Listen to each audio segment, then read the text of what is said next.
everybody, and welcome back to Only Stupid Answers. This is a show where we answer your questions about movies, TV shows, comic books, Shazamlies, and more. I am your host, DJ Wooldridge. With me, as always, is Roxy Stryer. Hello, Roxy.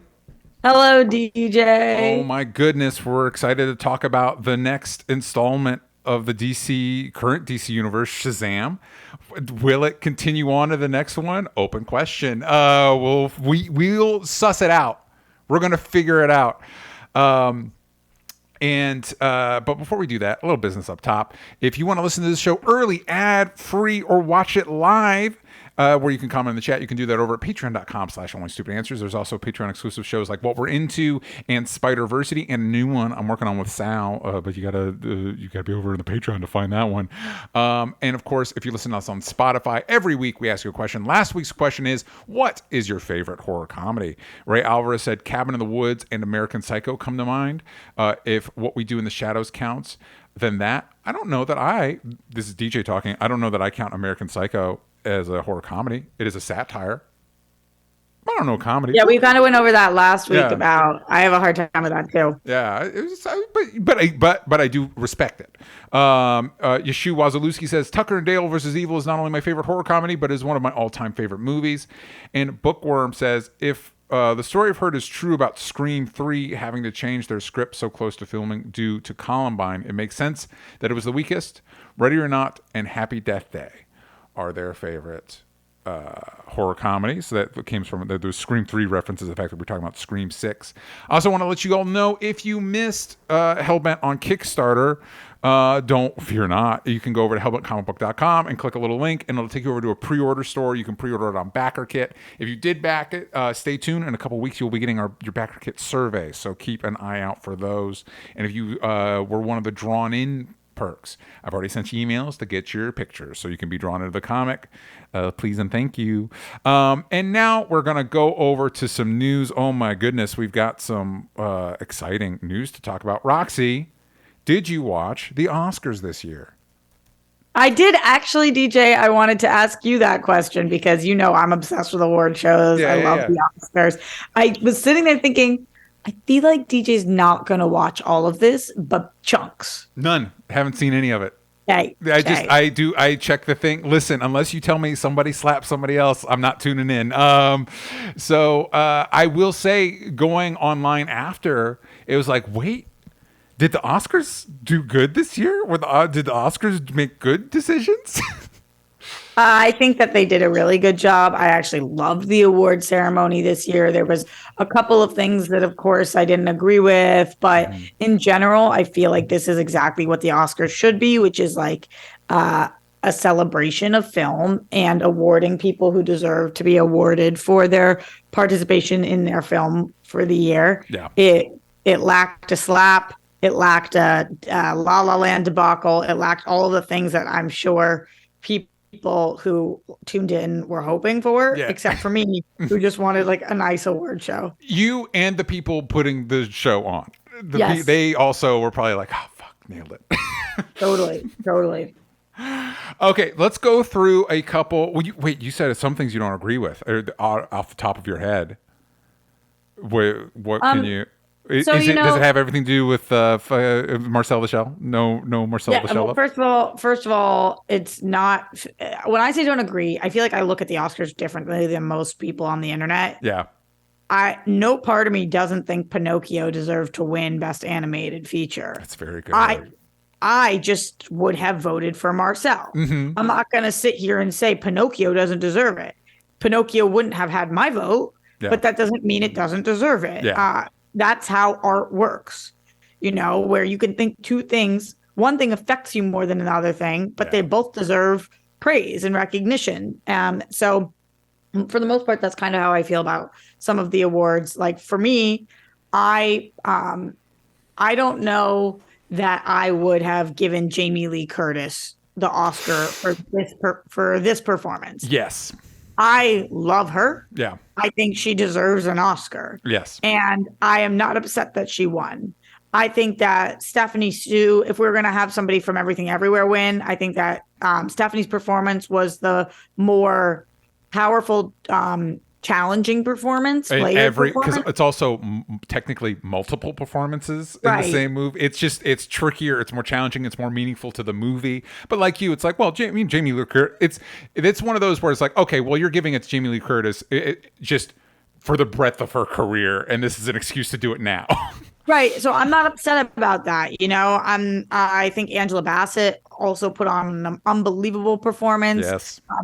But I'm not upset that Jamie Lee Curtis won also because she seems like such a fucking great human who celebrates everybody, posts about everybody, is in everybody's corner. So it's like, and when you look at her, she's an Oscar worthy actress. So when I say there's things I don't agree with, probably either Angela or Stephanie would have had my vote in that category. Yes.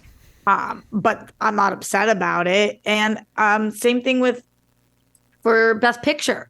I preferred The Fabelmans to Everything Everywhere All at Once. I'm glad that Everything Everywhere All at Once won. It's a much cooler choice to win than The Fabelmans, which is just like another Hollywood movie about Hollywood. Yeah, and also let's give Spielberg another award. Right. Yeah. So, just like certain awards that I'm like, while I don't think that was the best, it is one of the best, and I totally get why it won. So to me, this year, there was nothing egregious. It wasn't like how dare you set up so the last award looks like it's going to go to Chadwick and it doesn't, things that are like just wildly disrespectful. The only things that were egregious were people's responses on the internet, like people responding that Angela Bassett needs to fix her face because she looked upset about Jamie Lee Curtis. That was disgusting. It was both sexist and racist, and just has no place here. Yeah. People being so upset about Hugh Grant's interview, which was totally mediocre and fine. There's just a lot of loud reactions to the internet trying to make one of these events the slap, and it's like, but no slap took place. So stop screaming. Yeah. Yep. You guys are reacting like something happened, and nothing happened. Yeah, it can just be we could just have a good time celebrating movies. Yeah, and I did. I watched by myself, cheering in my bedroom. Yeah. I love, since I was a little girl, it's the Emmys is my favorite, and the Oscars are my second favorite. It's the best nights of the year for me. I love celebrating art. I wanted this my whole life, and so seeing other people get their flowers, I love it, DJ. Well, listen, I love that you love it. I'm happy for everybody that won. It kind of blows my mind that Everything Everywhere once won all the awards. I loved it, but normally that's the kiss of death. For if I love the movie, the Academy isn't going to even nominate it. Uncut Gems didn't win shit at the Academy Awards. But good for them. Great movie. It was one of the few. Brendan Fraser, we should also mention. Amazing speech. Amazing. Wait, who was he? I literally just closed the whale thing. Yeah, I know, but who was up? Somebody was up against him. And I was like, I probably would have. It's one of those Brendan Fraser deserves it, but people I probably were his speech is awful. Truthfully, Austin Butler is a trickier performance. Listen, Brendan Fraser's really good in The Whale, and unlike a lot of people, I actually like The Whale. Enjoy is the wrong word. I thought it was a well-made movie. I didn't even particularly like Elvis, but his performance in it is what makes the movie. You know what I mean? He did a good job. Austin Butler did a really good job. I think a lot of people oftentimes are deserving of winning. Yeah. There's going to be multiple people. That's why they're all nominated. Yeah, but to your point, if you were if you ask DJ who of the male performances here who probably as an achievement, what was the biggest achievement in acting? It's I would probably Elvis. You know what I mean? Who would you if you were handed the ballot? Who would you write for? Well, Brendan Fraser. It's Brendan Fraser. Come on, man. Give the dude. Let's give it to him, man. He's earned it. Anyway. In other more superhero-y news, everybody, I don't know if you saw this, Roxy, everybody went with the same headline for this one. James Gunn hires James Gunn to direct Superman Legacy. Obviously, this has been something. Why did I think we already knew this? Here's the one that blew my mind. I was seeing reports of James Gunn is writing Superman Legacy. It's we knew that we've known that for months. That we've known for months. The open question is whether he would direct it or not. And my concern, And I kind of assumed he would. And Peter Safran also kind of assumed that he would. Yeah. It's just people were like, whoa. And I was like, we know he's producing. We know he's writing. We know he's talked about being interested in directing projects. Mm-hmm. This is not that big of a leap. I'm not saying it's my first choice. Yeah. But again, like the shock waves. Yeah. Huh. I think the shock waves is from that based on his prior output. I would not put James Gunn as the top of my list to direct a Superman movie. That said, I did a tweet about this too. I probably would, thinking back on it, I probably would have said the same thing about Sam Raimi. Like, wait, fucking Evil Dead guy's gonna do the Spider-Man movie, and his Spider-Man movie is still one of my all-time favorite superhero movies of all time. And also James Gunn did a very lovely post about what this project means to him, and his realization that the movie comes out on the birthday of his father who passed away. And there's a connection there with him to this project. And it really made me think, because I guess my thought was, I hope James Gunn is coming here trying to make a Superman movie and not make Superman star in a James Gunn movie. If that makes sense. And it sounds like he's doing the former. He's switching up his style. It sounds like he understands the character and he's going to do something true to the character. And we'll see. I'm very interested to see it. What about you, Roxy?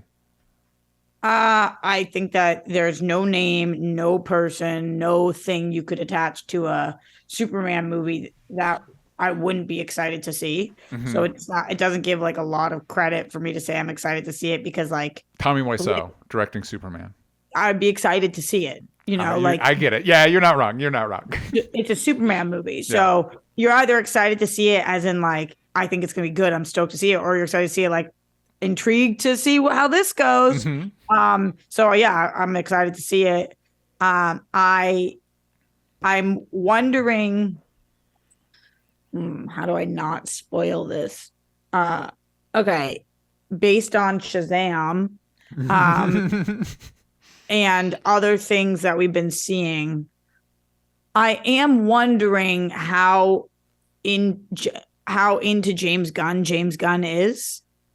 And how much James Gunn believes in James Gunn, how that's going to affect the future of the DC. Can you elaborate on that idea? When you say how much does James Gunn believe in himself?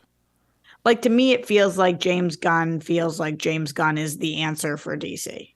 Oh, and that might be a problem. I don't know. If he's great, he is the answer. Yes. What it doesn't feel like as of this moment is James Gunn believes that he is the Kevin Feige of the DC. Yeah. It feels like he thinks he is the DC. Which has proven to, not that necessarily Zack Snyder perceived himself this way, but his fans definitely did. And that has proven problematic for this brand before. Right. And if James Gunn is if Superman is amazing and if the first couple of things to come out are stellar, then who gives a shit that it's a little like self-indulgent of him? All people do this. We just heard that Taika's doing this with Star Wars, casting himself in Star Wars and all that. So I'm not nervous about it yet, but it is interesting to watch James Gunn appoint himself to be the savior of DC. You know what I mean? Yeah, does that make any sense? It does make sense. And I hope what it is that I hope what his hesitancy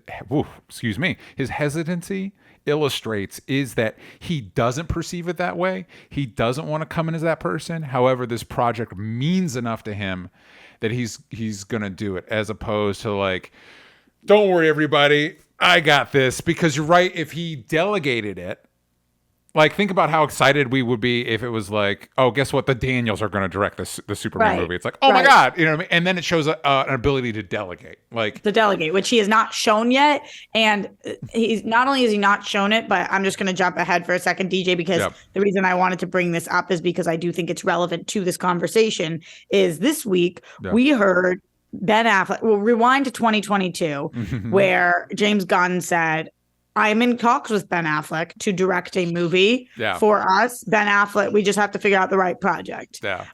Fast forward to this week, in which Ben Affleck was asked about it, and he said, I would not direct something for James Gunn's DC. Absolutely not.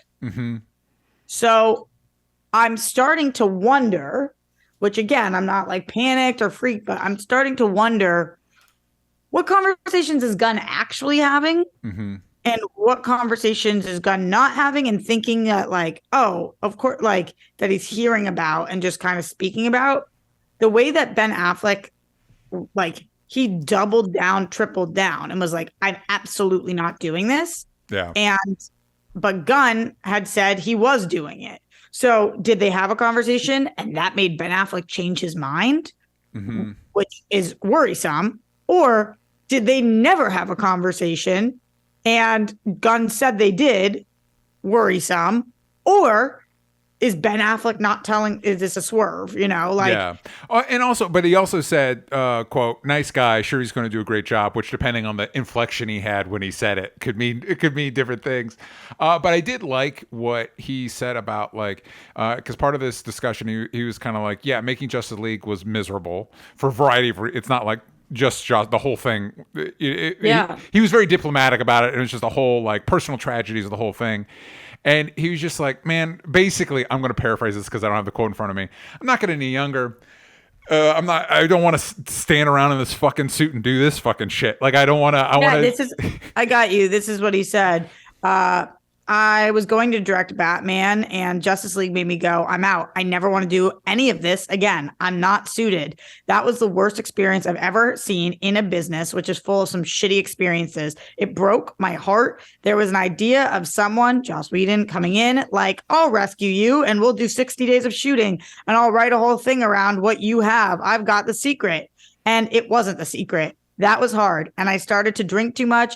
I was back at the hotel in London. It was either that or jump out the window. I thought, I don't want to participate in this in any way. I don't want to squander any more of my life, of which I have a limited amount. Yeah, and I get the, and he talks about like missing his family and stuff like that. So it's like, yeah, man, and he talked about being hot in the suit, sweating. Yeah, it's like I'm going to be under this based on this. I'm going to assume Air filmed around Los Angeles, where he could, or wherever his family, you know what I mean? And it's like, yeah, man, it's the same reason Darren Aronofsky didn't do the Wolverine. He's like, I don't want to be the fuck away from my family in Japan for 6 months. Fuck that shit. I fucking respect it. I will say a lot of, I haven't read the whole thing, but I've heard a lot of this stuff is actually the least interesting stuff. I've heard him talking about his company with Matt Damon, which sounds really incredible. It sounds like a really cool, compelling interview. But as it relates to James Gunn, don't know. I don't know either. Don't know. It just is an interesting caveat when we've got James Gunn and Peter Safran, but James Gunn now being like, okay, I'm Henry Cavill, you're out. Yeah. I'm having these hard conversations. The Rock, I'm sorry, you're on hold. We don't think we're fucking with you anymore. Yeah. Like all these things, but then there's a thing that takes place in Shazam. Again, no spoilers. Yeah. There's something that takes place in Shazam where I'm like, did you shoehorn this in, or was this just something they did? Like, what's happening here? And then there's the fact that he's directing Superman, and then the fact that Ben Affleck is like, fuck no, I would never, which doesn't seem as much to do with James Gunn, and wouldn't be weird if James Gunn hadn't said that Ben Affleck was doing it. Well, no, he didn't say Ben Affleck was doing it. He said we're talking about the possibility about it. Right. So sorry, that if he hadn't said that Ben Affleck and him were speaking, which Ben Affleck is like, I would never. Yeah. So it's just like, well, it was probably like the impression I got. Here's my reading the tea leaves of this. Is like James Gunn is like, hey man, do you want to direct one of these movies? No, man, I don't want to do the superhero shit anymore. Fuck that shit. I don't like it. I don't want to do it. But that would be a 2-second conversation. Why would Ben Affleck then say, this is what James Gunn said. Met with Ben yesterday precisely because he wants to direct and we want him to direct. We just have to find the right project. Yeah, and I think the truth in there is that yes, Ben does want to direct, but he does not want to direct superhero movies. But that's all James Gunn's working on. Met with Ben yesterday precisely because he wants to direct and we want him to direct. We just have to find the right project. Yeah. So that sounds like somebody he's saying he took a meeting with Ben to find him a DC project. You had a whole meeting. Yeah. Sounds like Ben has zero interest in doing a DC project. Why would you tweet that? Because at the time they were talking, and between now and then, Ben decided, you know what, man, fuck that shit. I don't want to do it. That's possible. Yeah. That's a possible explanation. It doesn't sound to me like that's what happened. All I'm hearing is from Roxy is James Gunn hate. She doesn't believe it. She doesn't think Superman Legacy is going to be good. No, I'm kidding. I love James Gunn's work. Yeah. That's the part that's making me feel confident. Yeah. I really like James Gunn. I just think that some of these conversations that are being had that he's tweeting about, it's like we would have no reason to believe that something's amiss if you hadn't tweeted that you met with Ben and we're going to find him a project. Well, and it's also in his best interest to not be like, fuck no, man, I'm killing everything about the Snyderverse. You know, he's like, no, doors are open. You know, we love these people. You know what I mean? So we will see. Superman Legacy comes out in 2025, summer of 2025. So we've got time. We've got plenty of time to speculate about what's happening. And Ben Affleck's doing this because Air's coming out at the end of April. Is that when that's coming out? Do we know when Air's coming out?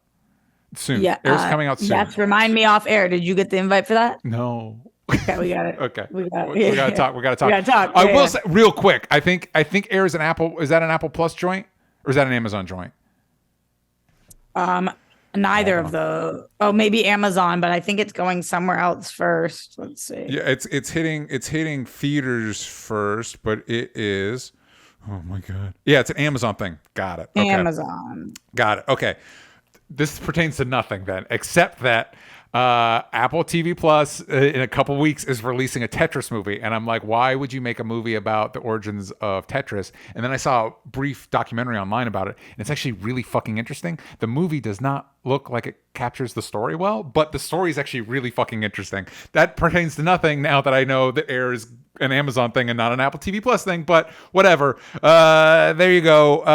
Let's do ads real quick, and then we'll come back and we'll talk about Shazam 2, The Fury of the Gods. Oh my God, we are back. And listen, we're going to have we're going to start with a spoiler-free discussion of Shazam Fury of the Gods because we're doing this live. And so if you haven't, this just came out, and if you haven't had a chance to watch it, we don't want to spoil it for you, but then we're going to do a spoiler thing. And if you're watching live, you're going to want to leave briefly and then come back. So this is Shazam, Fury of the Gods, directed by David F. Sandberg, written by Henry Gayden and Chris Morgan. The film continues the story of teenager Billy Batson, who, upon reciting the magic word Shazam, is transformed into his adult superhero alter ego, Shazam. Oh, wait. When I wrote this, it didn't have a Rotten Tomatoes score. Let's see what Rotten Tomatoes says now about Shazam. It was like 50 something. Yeah, it's probably not going to be good. 54. It's got a 54% on Rotten Tomatoes and 84% audience score because obviously.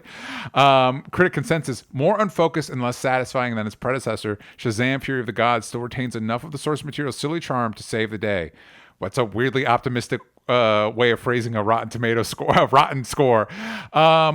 Yeah, so this, of course, stars Zachary Levi returning as Shazam, Asher Angel as Billy Batson, Jack Dylan Grazer as Freddie Freeman, Grace Caroline Curry as Marion, Helen Mirren as Hespera, Lucy Liu, and Rachel Ziegler as rounding out the Daughters of Atlas. Roxy, spoiler-free thoughts. What did you think of Shazam Fury of the Gods? I liked it. I liked it. It's so funny because I put out a review being like, it was cute. And a lot of people were like, I'm so glad you loved it. Holy shit, I loved it too. And I was like, well, I didn't say that. Yeah. But I did. I definitely liked it. It's not as good as the first one. Agreed. And I really liked the first one. But it does have beautiful themes and moments. And, you know, like I'm always, the parts that always make me cry in a movie or make me feel something is when one person needs the support, can't do something alone, and needs the support of a ton of people. And like, we're stronger together. Themes really work for me. And there are a ton of people in this movie. Yes, there are a ton of people in this movie. I think that the casting was very beneficial for this movie in terms of I really liked the adult versions of the kids for the most part. And I think that there was some really cute, sweet things. I love Helen Mirren, Lucy Liu, and Rachel Zegler. I think that they all three are studs. Yeah. So was stoked on that. And just in general, to me, it kind of felt like an MCU movie, which was a little strange. Like, it played very, I don't love Doctor Strange, but it just played very like their act structure and when the big bads are revealed and when the world gets very CGI and whatever. It played very MCU to me. Yeah. Not in a bad way, but just in like this is interesting. And it was good. Yeah, I think it was fine. I think your mileage may vary on how much you enjoy Zachary Levi's shenanigans. Because I also liked the original one. And I don't know, I found out it's been 4 years since Shazam 1. And I feel like that's a hard amount of time for the nature of this movie of kids transforming into adults. That's too long to wait for a sequel. Obviously, a fucking pandemic happened. What are you going to do? But it's like, yeah, this should have come out. I think I'd be more engaged with this movie if it came out like 2 years ago. Totally. And I don't know if in that time, I haven't rewatched the original Shazam in a minute, so I don't know if Zachary Levi's performance is different or maybe I'm just less patient now or whatever. But I found it very grating. I found it very difficult. A lot of his bits, but fortunately, Jack Dylan Grazer was there, and he's fucking awesome. Like, it was like, awesome. Why isn't he Billy Batson? Why isn't he the guy we're following? Why is it? But I feel like it's not. Asher Angel is really good too. When he's in this movie. Here's my problem. Right. And I think it was a problem in the first Shazam, and I think it's been exacerbated here. Zachary Levi and Asher Angel are not playing the same character. No, they're not.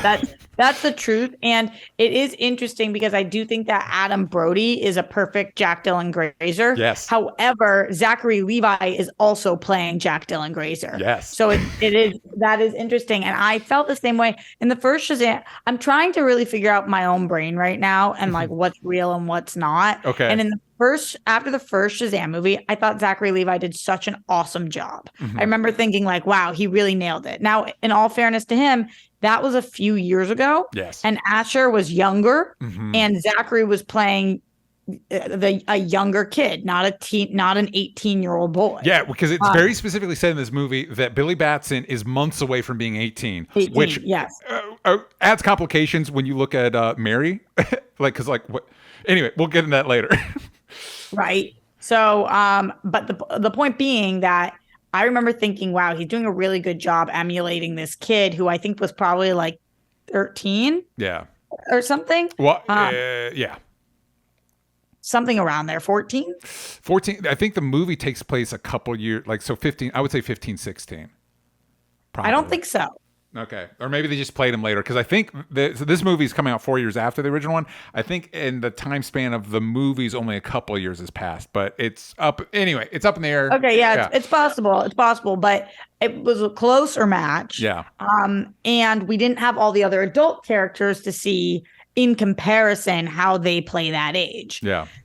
In this, a lot of the other adults played it much more straight. And that was more enticing to me. So it was like, by comparison, Zachary Levi was in a movie standing out like a sore thumb. Yeah. And I don't think he did a horrible job by any means, but they were not playing the same character. And he was so theatrical. It felt like he was on a Broadway show, Broadway show. Like, I agree. I was ready for jazz hands. And it was like, what is that? But then also, I can't help but feel that my brain is being partly clouded by the things that have come out about him recently. It's possible, yeah.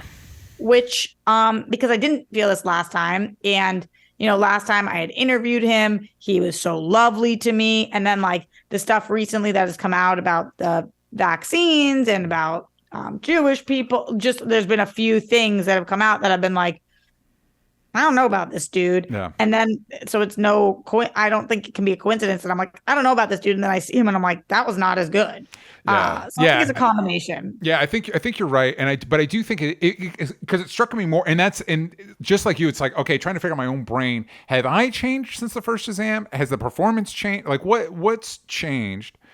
Because I remember not loving. I remember Zachary Levi not being my favorite part of the original Shazam, but if grating on me less than it did here, and I felt like the way I would define it in this movie, again, not having rewatched the first Shazam, is instead of Zachary Levi is playing an adult pretending to be a kid, as opposed to playing a kid pretending to be an adult. You know what I mean? Like he's doing like the broadest interpretation of what a kid would be, and it's like but also he's about to turn 18, and most kids try to project older, and you're literally an adult. I just saw an interview with, and I don't know if it's a recent interview, but I just saw it, with Tom Hanks, where he talked about how when he was doing Forrest Gump, Zemeckis was like, we got to figure out how to get this kid to sound like you as Forrest. And Tom Hanks was like, well, that's going to be hard. How about I just talk to the kid and see how he talks, and I'll base my Forrest around that. So we spent a lot of time with the kid who was from Mississippi,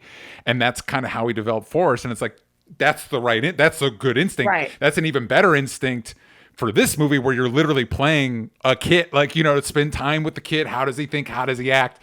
I think I'm asking too much for what this movie's trying to do. Point being, long story short. I'm so with you. It did feel like, have Zachary Levi and Asher Angel ever been in the same room together? Yeah. Did they talk about who is Billy? Because it's not.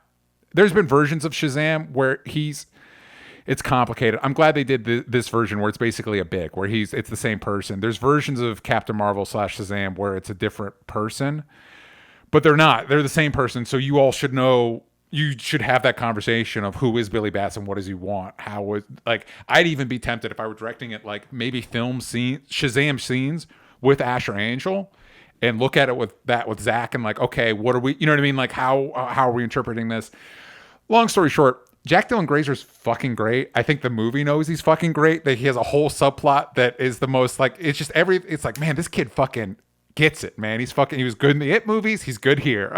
You follow him on social? I do not. Is it a good follow? Oh, yeah. He's got like a girlfriend that they're really effing cute together, and like always posting different videos and stuff on TikTok and whatever. And he's just like really similar to his character in a lot, but he's a musician too. He's very talented. Yeah, he's the it guy of this movie. He is. Well, yeah, he's the standout of the movie. The two standouts for me were him and fucking Helen Mirren. And it was one of those. There's a scene with Helen Mirren that I was like, oh, you're one of those. You just elevate anything you're in. Just immediately is better by your presence. You just improve the whole thing.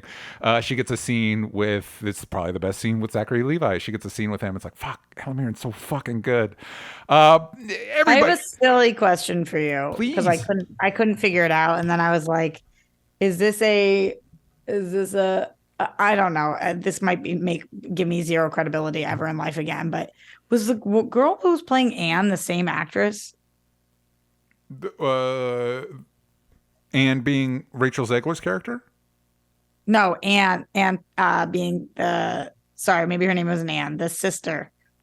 Oh, the Mary, sorry. Yeah, so it's the same actress as last movie, except in the previous movie, she also had a quote-unquote adult form, whereas now it's the same actress playing both normal Mary and Shazam. Actress, yes. Right. So she's the only one who's doing both. Which is confusing because on paper I get it. She's an adult now, so there is no adult form. Sure, except what is the line there? Because if Billy's about to turn 18, that's and he's not going to suddenly look like Asher Angel when he transforms into Asher Angel's not going to start looking like Zachary Levi, and Shazam's not going to start looking like Asher Angel. So I don't know what we're trying to say about how this works. That's what I was super confused about. I was like, that looks like the same person to me, and I get it because she's 18, so there is no adult version of her. But like, what is happening here. Also, not a And great Jack Dylan Grazer, as we know, says he's 1 month younger Good point.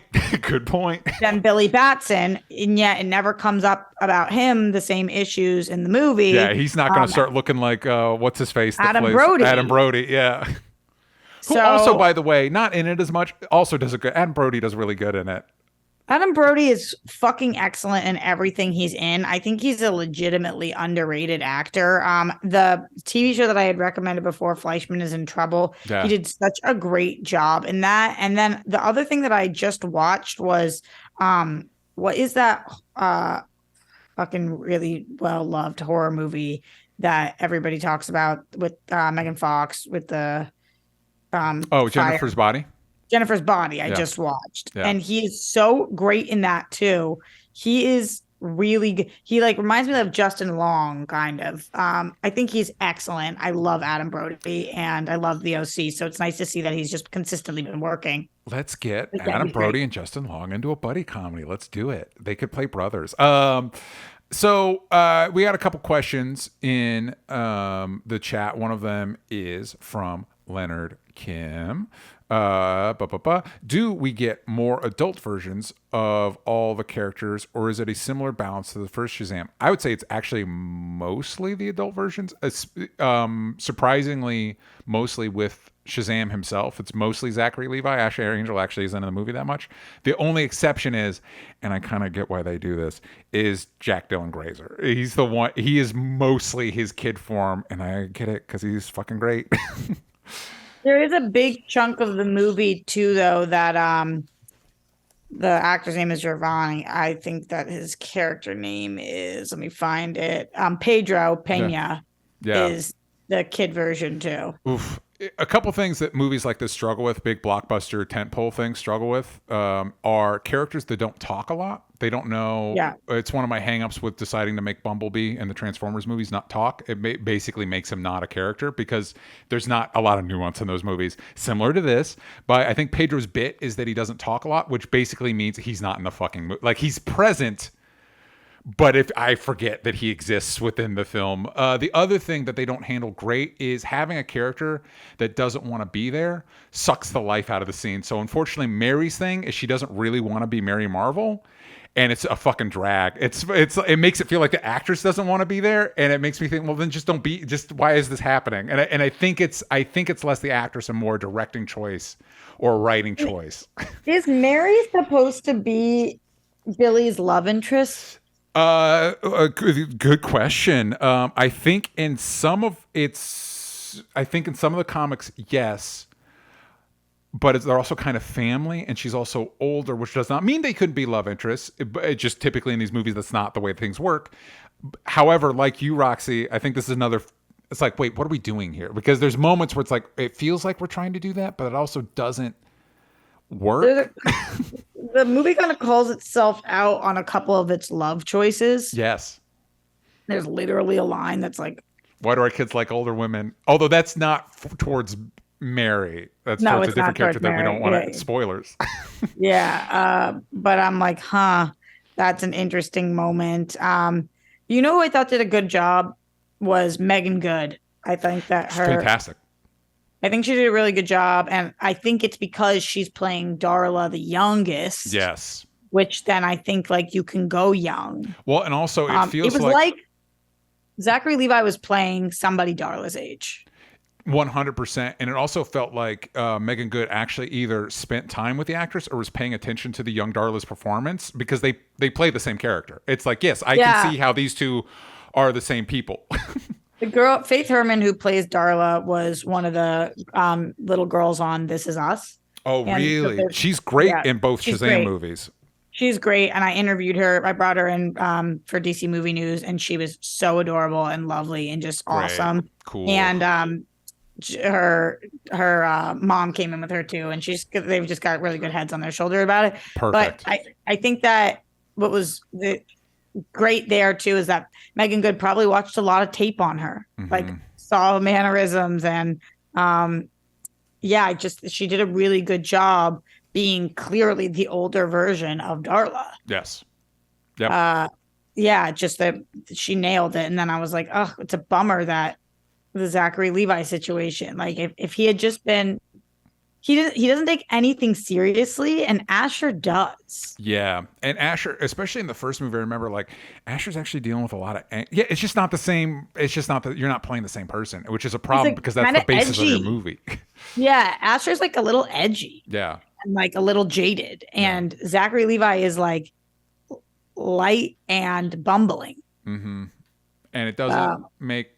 Yeah, it's just, and I think it's not just obviously there's a performance issue there, but there's a directing issue, there's a writing issue. Like you all need to get it on the same page of who is Billy, what does he want, why does he want it, and and there would be he would just like I think you can attest to this too, Roxy. There's this. Me, the people watching the show, this is performance me. This is DJ. This is on DJ. Yeah, this is why I'm so fucking tired after these shows because this is me being on. And then there's me when I'm just fucking chilling and hanging out. There would be that with Shazam. Like when he's Shazam mode, that would be, but that would still be the same person. If anything, he should be trying harder to be cooler because he isn't trying. It's a kid trying to be this adult thing as opposed to somehow he becomes fucking dumber all of a sudden. There's one line early on where he says something sucks balls as kid version. And then later on, he says something sucks balls as adult version. And I was like, see, like there's just so many ways we could have tied in more that it's still the same person and like had that teenager in like, oh, this sucks balls kind of thing. But when adult version says sucks balls, like when kid version said it, it was like, oh, it sucks balls. When adult version said it, it was like, it sucks ball. Like, and it was like, wait, literally that exact line is said by him. Just like do what he did. Mm-hmm. Yeah. Pay attention to it. Let's do another quick break and then we'll come back and we'll do spoilers. Let's talk about some spoilers and see how this connects. Because we had a question from Mike Joyce. Do you want to see Shazam in James Gunn's DCU? And this movie does have, unlike the first Shazam, which had connections to the DCU, this one is even more connected, and which is confusing in the current state that we're in. So we'll talk about that after this ad break. All right, we're back, and we're going to talk about spoilers. And there's one more critique I wanted to throw out there because it really fucking gets my goat. But to adequately describe it, it is kind of a spoiler. So we're in spoilers. So if you're watching live, maybe like duck out for like 10 minutes. I don't like, and you said that you compared this to Marvel movies, and a lot of Marvel movies do this too. I don't fucking like it.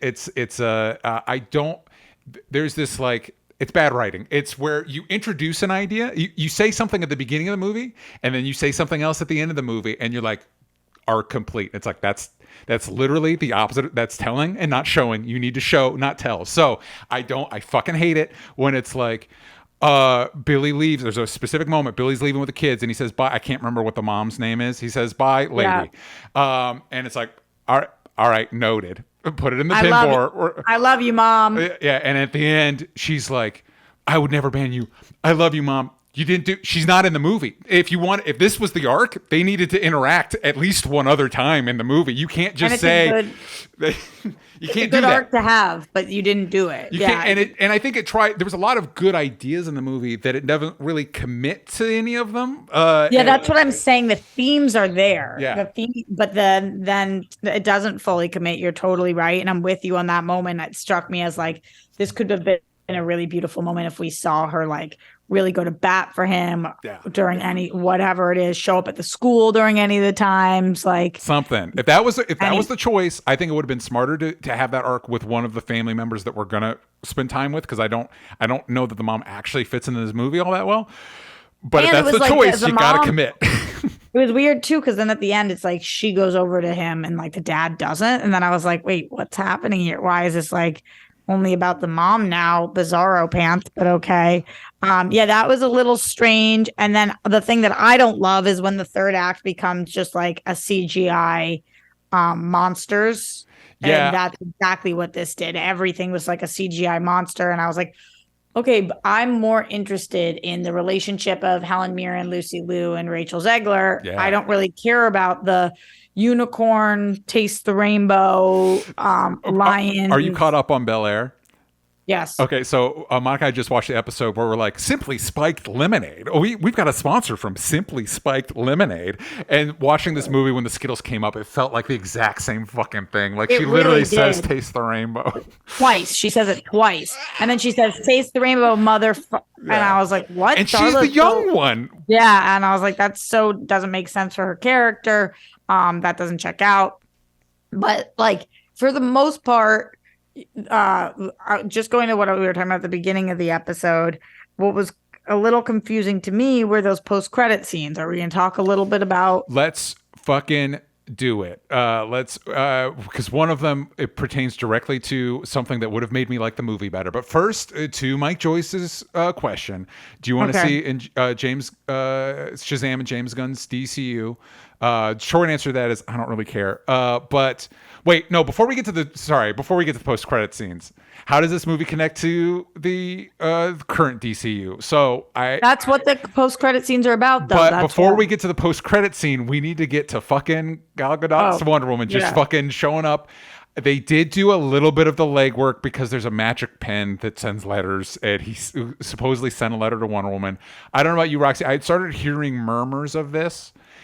But I didn't look in the trailers. They were in the TV spots. I didn't watch the TV spot. I avoided them specifically for this reason, and so I didn't know what was shown. And we get a dream sequence early on that we find out later is a dream sequence. And so I thought maybe Wonder Woman is in this in the way that Superman was in the last one, where it's just a person in the costume. Mm-hmm. So at the end I was like, oh fuck, we're really doing it. This feels like it's coming out of left field, but it does make sense with what we're talking about. What did we? Wonder Woman's in this movie. What do you think? I was like, is this what James Gunn meant when he said we would see Wonder Woman again? Yes, maybe it was. There she is. What if Roxy? Think about this. What if this is the last time we see Gal Gadot's Wonder Woman? I know. Here's something that I will say about her, though. Yeah. She's so good. It was a good it was a lot like, for me, it was a lot like Henry Cavill in Black Adam, where it was a reminder of like, oh right, I actually do like this. Like I do want more Gal Gadot's Wonder Woman. You are like a ray of light, a beacon of hope. Yeah. You are like, when she comes in, it almost felt like the rest of this movie was child's play. Like, she's just so good. And has a clear understanding, like the way she plays that moment, because it was dumb, but it could have been a lot dumber when he's hitting on her. But she's so good in the character that it's like, oh, this is how Wonder Woman react to this stupid situation. Yeah, I didn't love I'm a lover of love shipper ships. Yeah. I didn't love.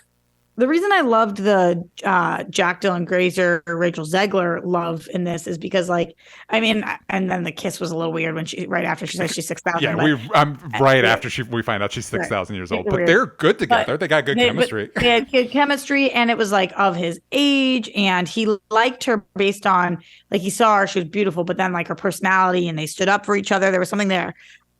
I wish that we heard anything from Billy about like anything other than Wonder Woman's so hot.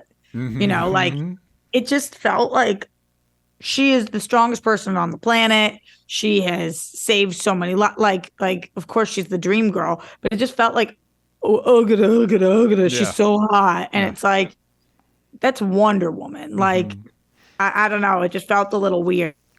And then that last part, it's like I almost thought that they were gonna I think it would have been really cool if they had killed Shazam.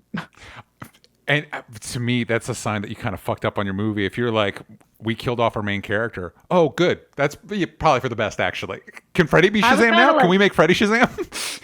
Yeah, I was kind of like, wow, okay, that's the end of Billy, and now they all are going to have to deal with it. And when Wonder Woman came back, she gives the staff power, but he's still dead. But now the family has. I was kind of like, that works. Yeah.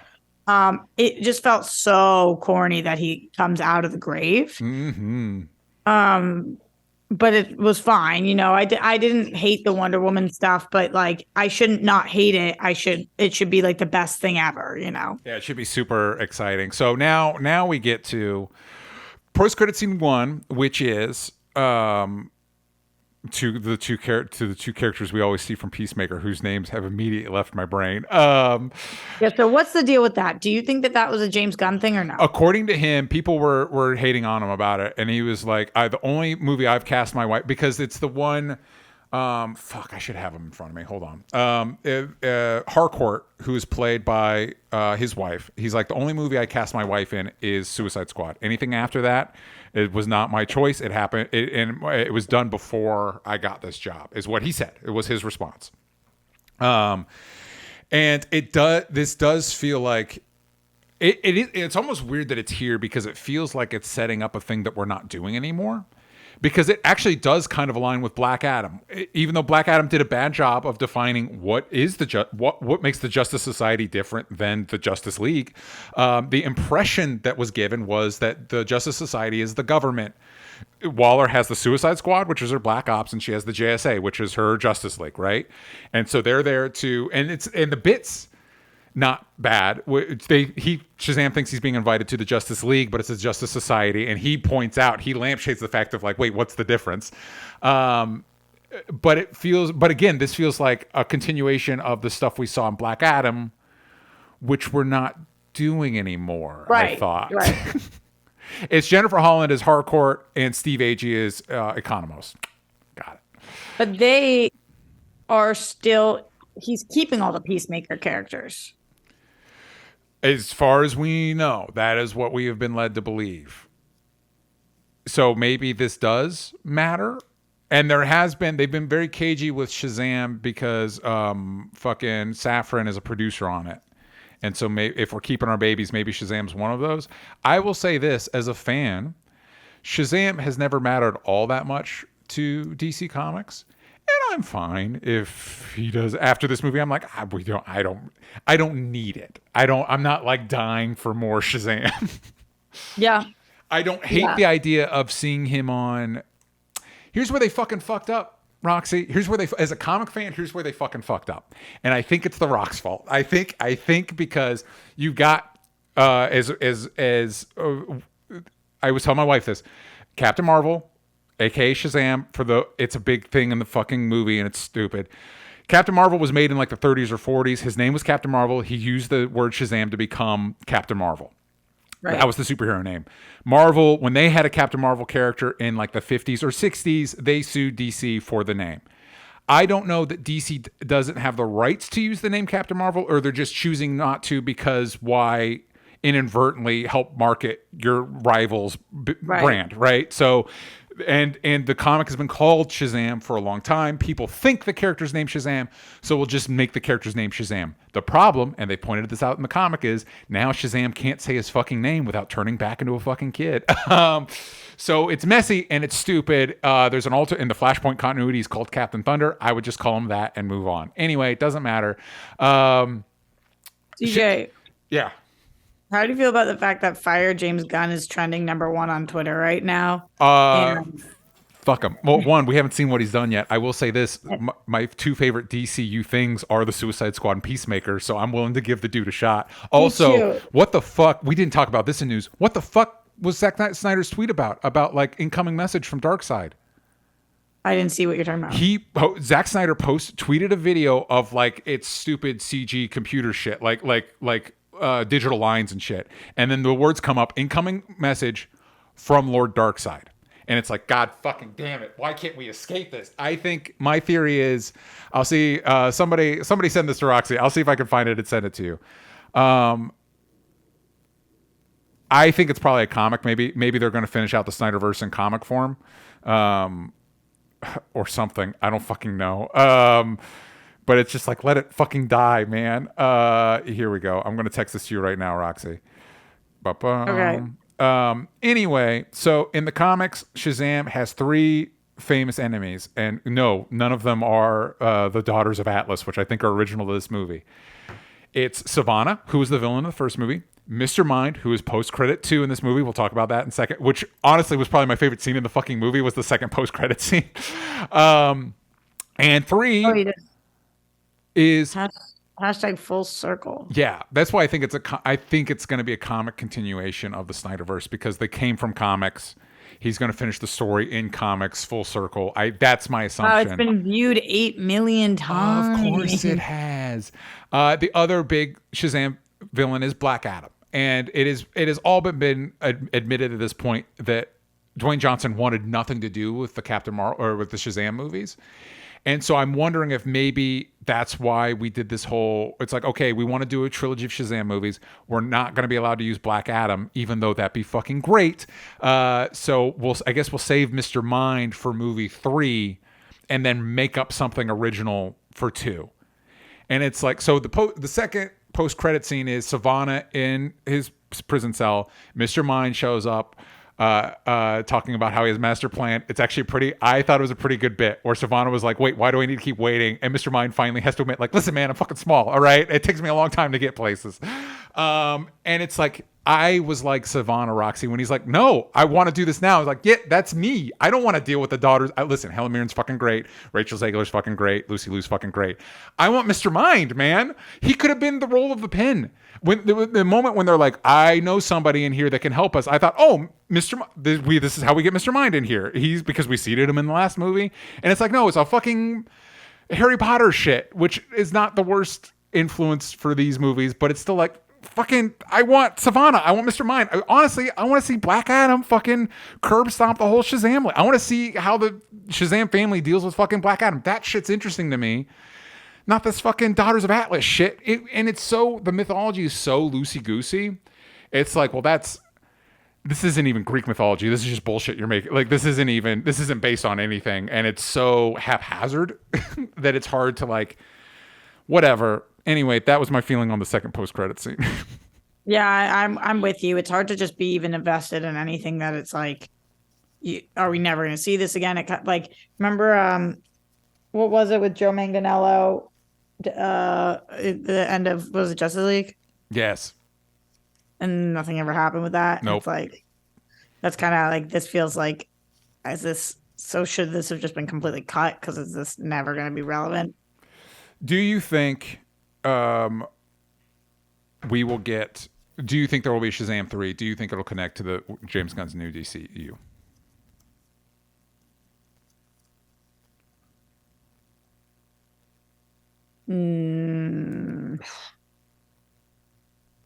Wow, I'm so 50-50.